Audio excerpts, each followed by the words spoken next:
Thank you so much, David. And in response to the Congressman, it is a great privilege to be here in this wonderful city of Philadelphia. As a native Bostonian, we sometimes have a little bit of a rivalry in terms of who quite got this whole experiment in self-governance going in this country.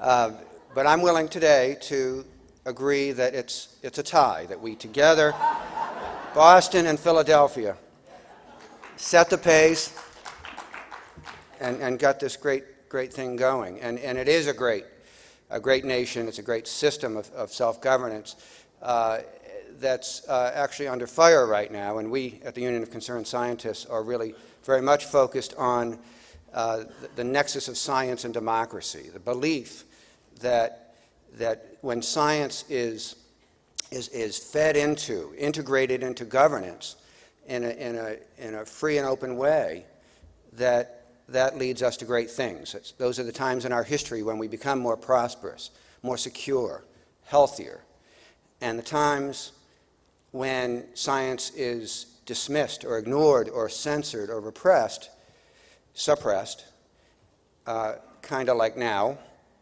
when the know-nothings come into play and block science from being fully considered by our elected officials as they make their important policy decisions, that those are times when we're pushed back on our heels. We do not make the same kind of progress.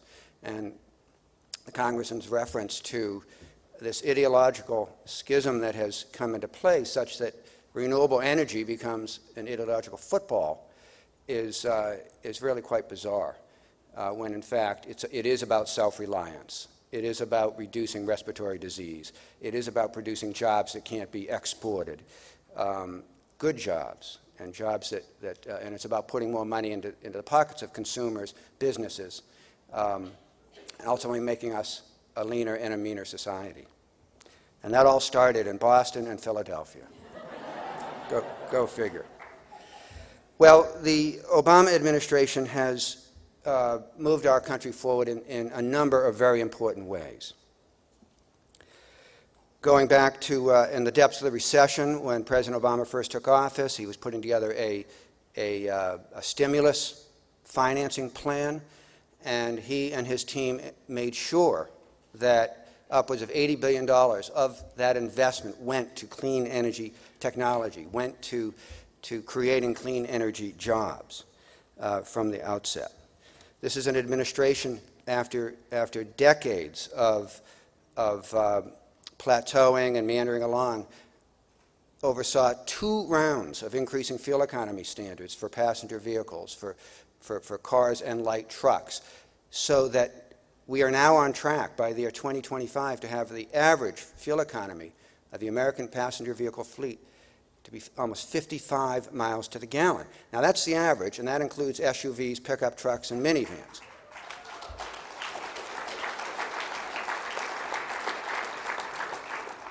So that means that American engineers, American designers, American assembly workers are going to be building vehicles that get 70 and 80 miles to the gallon in order to bring that average up. On top of that, this administration wrote and put in place the first ever fuel economy standards for medium and heavy-duty trucks that is going to save trucking companies and those independent truckers a lot of money, make those operations leaner and meaner, and ultimately save us consumers in this increasing shipping environment. You know, the internet shopping scene and all of that help save us on shipping costs.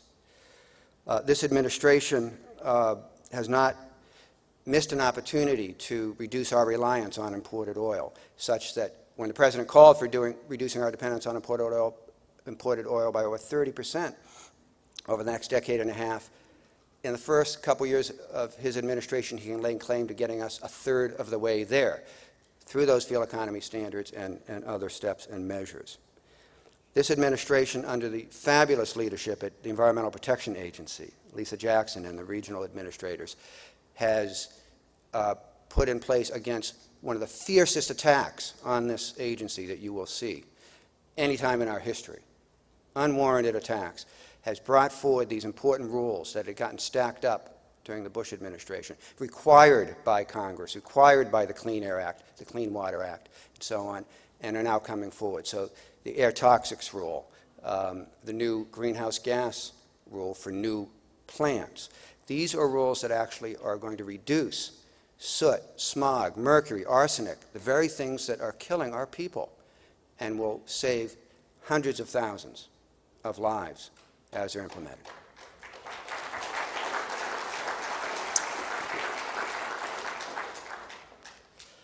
And I could go on.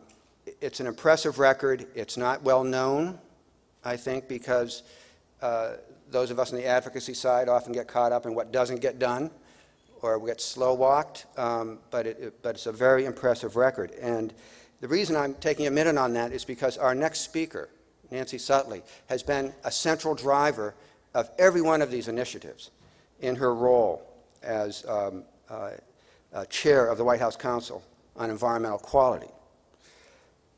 Nancy, in this role, coordinates all the federal environmental efforts and works with agencies and the White House offices to develop environmental policies and initiatives. As such, she is the principal environmental advisor to President Obama, and because of the environmental impacts of energy policy, is also a principal energy advisor. Prior to her appointment as chair of the Council of Environmental Quality, she was the deputy mayor for energy and environment in Los Angeles. She represented the city on the board of directors for the Metropolitan Water District of Southern California, and she served as energy advisor to former California Governor Gray Davis. She was deputy director for policy and intergovernmental affairs at the California EPA and worked for the U.S. EPA under President Clinton. She is doing wonderful work that is helping to build a more resilient economy with good green jobs, and we are very honored to have her here today. Ladies and gentlemen, please welcome Nancy Sutley. Among those loved the most.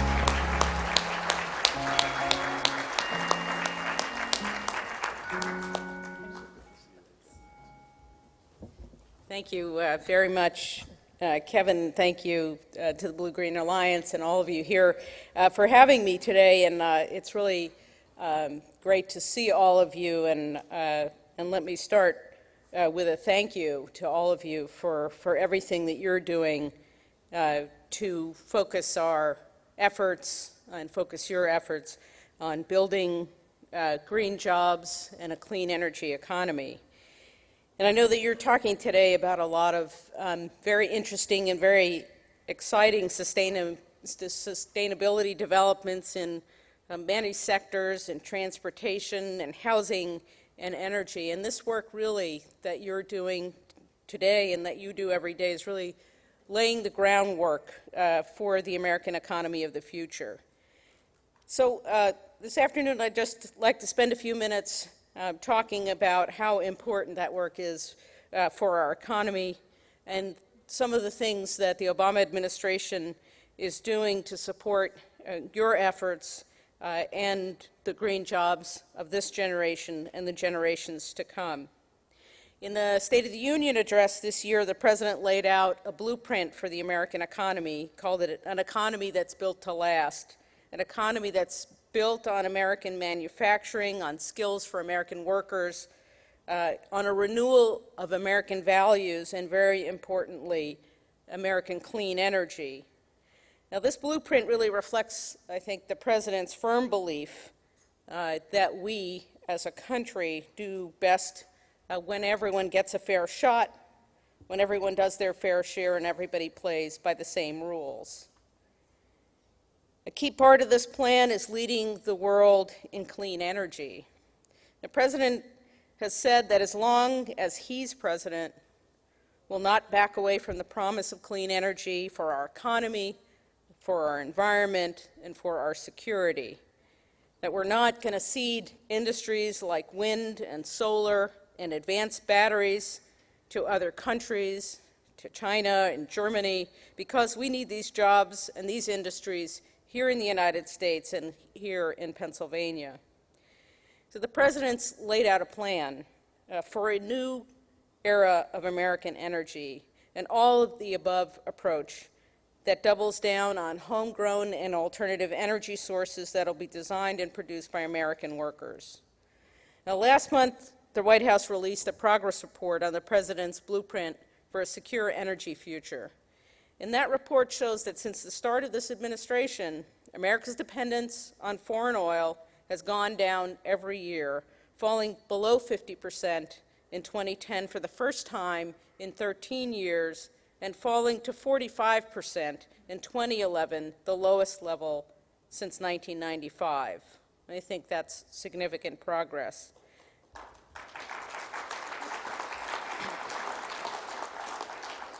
The President believes we must continue to take a sustained, all-of-the-above approach to American energy, a strategy that's aimed at reducing our reliance on foreign oil, that's focused on saving families money and families and businesses money at the pump, and positioning the United States as the global leader in clean energy. Right now, oil production in the U.S. is at an 8-year high, and we'll continue to develop oil and gas resources in a responsible way. But we know we also need to develop clean American energy and those industries for the 21st century, and we're doubling down on clean sources of energy like wind and solar, and that's a strategy that's cleaner, cheaper, and full of new jobs. And we're making significant progress. We started with a $90 billion investment in the Recovery Act, and this has supported hundreds of thousands of jobs and put us on track to double renewable energy generation in this country by the end of this year. That's a bold goal that the President laid out in 2008, and we will beat it. In fact, in 2011, the United States reclaimed the position as the world's leading investor in clean energy.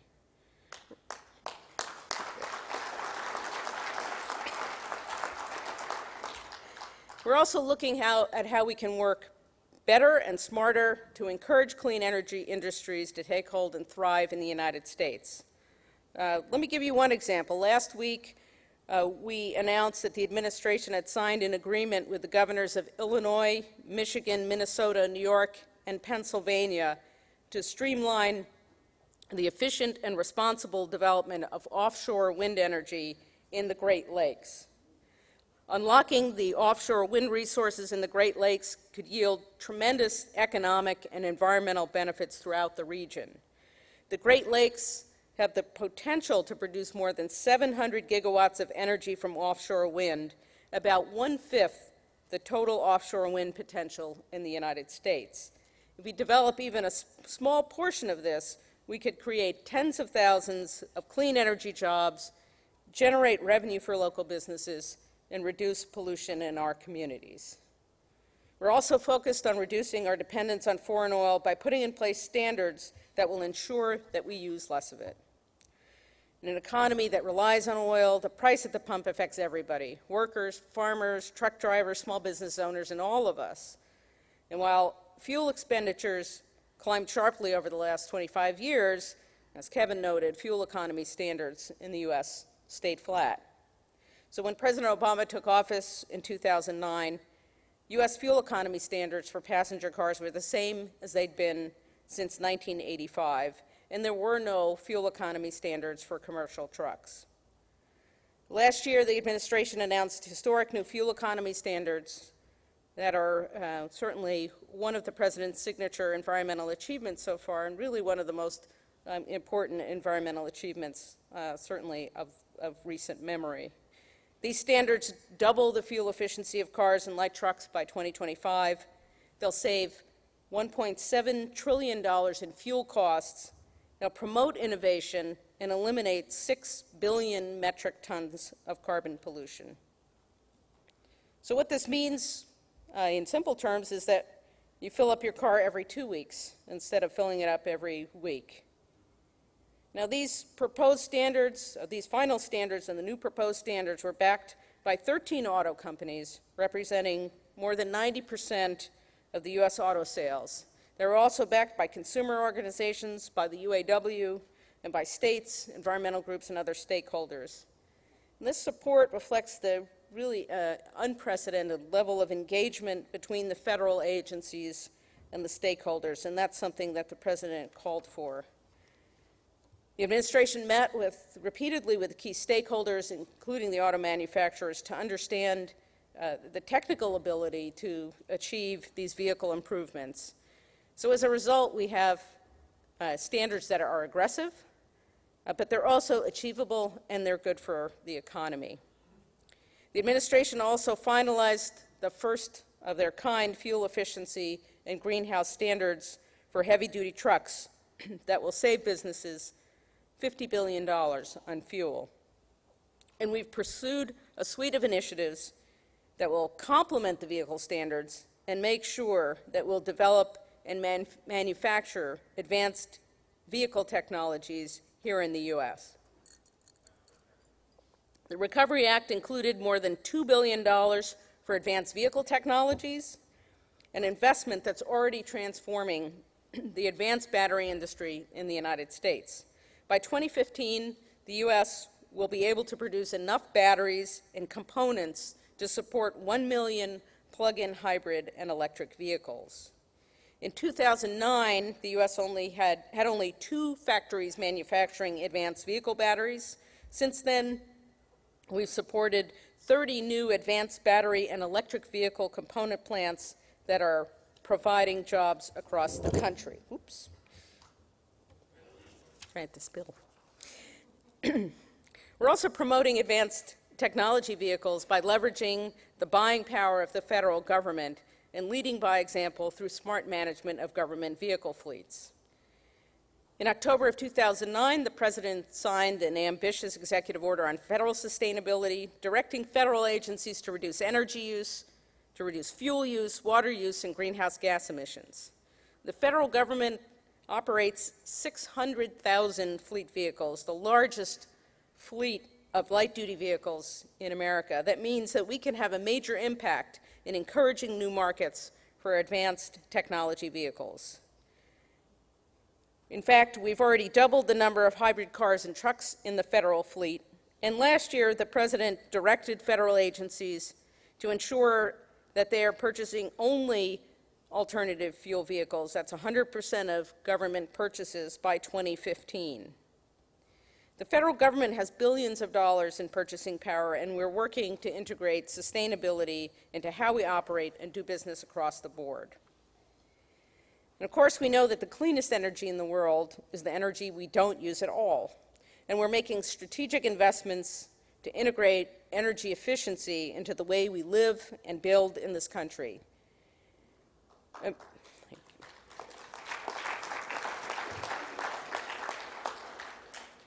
America's homes, businesses, and factories account for more than 70% of the energy we consume, and we can take some very simple and common sense steps to bring those numbers down.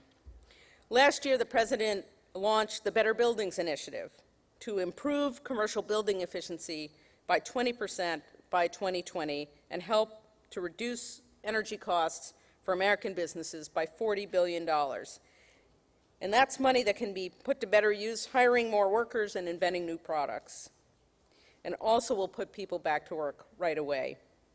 The Better Buildings Initiative aims to encourage the private sector to invest in upgrading offices, stores, schools, municipal buildings, and the whole spectrum of commercial buildings. We've challenged CEOs, mayors, and university presidents to lead the way in energy efficiency through a partnership that gives them incentives and asks them to commit to achieving goals. In December, President Obama, former President Clinton, and 60 leading CEOs, mayors, and other leaders announced $4 billion in commitments, including $2 billion of private capital to retrofit offices, schools, city buildings, and other commercial buildings. The President committed $2 billion for energy upgrades to federal buildings through energy service performance contracts at no upfront cost to taxpayers. Now, this is all a very straightforward and common sense way to cut costs, to waste less energy, and to support good paying jobs in the energy retrofit market. We know that sustainable communities and economies begin at the ground level, And much of the important work is done at the local level, where decisions are made about building codes and local transportation options, decisions about whether to put solar panels on rooftops or invest in public transit. We know cities across the country are doing great work in this space, and certainly here in Philadelphia. And we commend Mayor Nutter and the City of Philadelphia for their leadership efforts on sustainability. But there's still more that we can do and have to do at the federal level. Last week, EPA took a common sense step to reduce pollution in our air and move us into a new era of American energy when they proposed the first Clean Air Act standard for carbon pollution from new power plants.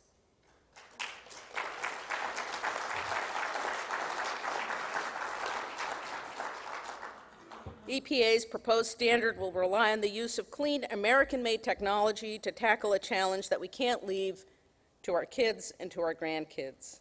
And this approach allows companies to invest in modern infrastructure that will create good-paying jobs now and into the future. So that's a little bit of a snapshot of the work that we're doing in the Obama administration to support the clean energy economy and to grow green jobs in places like Philadelphia and across the country, because we know these are the kinds of jobs that will keep us healthy and thriving in the 21st century. These jobs are real. They'll have a real impact on communities, so we know that they already are. The Bureau of Labor Statistics recently released a report that found that more than 3 million U.S. jobs were linked to the production of green goods and services in 2010. Jobs in manufacturing, in clean energy, in construction, and more than 180,000 of those jobs are right here in Pennsylvania. Now, President Obama continues to urge Congress to act, to do things like pass a clean energy standard that'll help create a market for innovation, to eliminate billions of dollars in subsidies for the oil industry,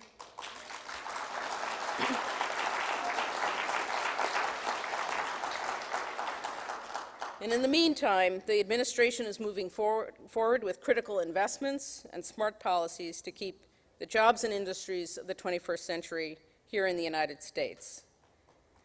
We have so much more to do, and we can't do it without your leadership and support. We have seen throughout our history how American innovation and ingenuity lights the way, and here we go again. Together, we can make sure that more of these products, more services, and more good green jobs are made here in the United States. So thank you again for all the work that you're doing. And we'll keep doing our part, and we'll try to keep doing everything we can to support you. And I look forward to working with you towards a healthy and prosperous future for the United States of America. Thank you very much.